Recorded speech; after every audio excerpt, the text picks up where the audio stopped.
سټیج کې خو مونږ صرف دومره ویلو شو چې زمونږ ذاکر خان ایس آی چې کوم دی ذکریا خان دی د روټین په ګش باندې و دلته یو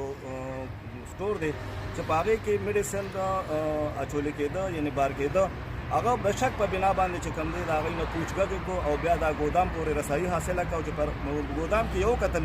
نو په هغې کې ناټ فارسل هغه دوایي چې کومه صرف په ګورنمنټ اسپتالونو کې استعمالېدی شي او په پرایویټ کلینیکونو کې وغیره کې چې کوم دی نشي خرڅېدی هغه په خپل هغه سرسري تجزیې سره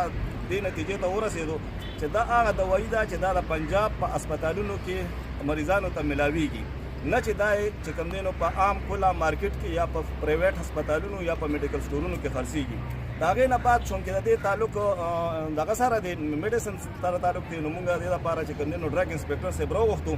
او هغه هم دا خبرې وضاحت وکړو چې بالکل دا هغه دوایي ده چې دا صرف او صرف په اسپتال کې دا عام کله سیل لپاره نه ده فی الحال موږ دلته کې چې کوم دی نو شپږ د شهزور ګاډي د دوایي چې کوم دي د مختلف کپلو او مختلف قسم دي دا مونږه قبضه کړي دي او ډرګ انسپکټر صاحب موږ سره په موقع موجود دی دې نه پس په مونږ چې کوم دی نو مزید بیا تفتیش کوو انکوایري به کوو د هغې نه چې بعد په مونږ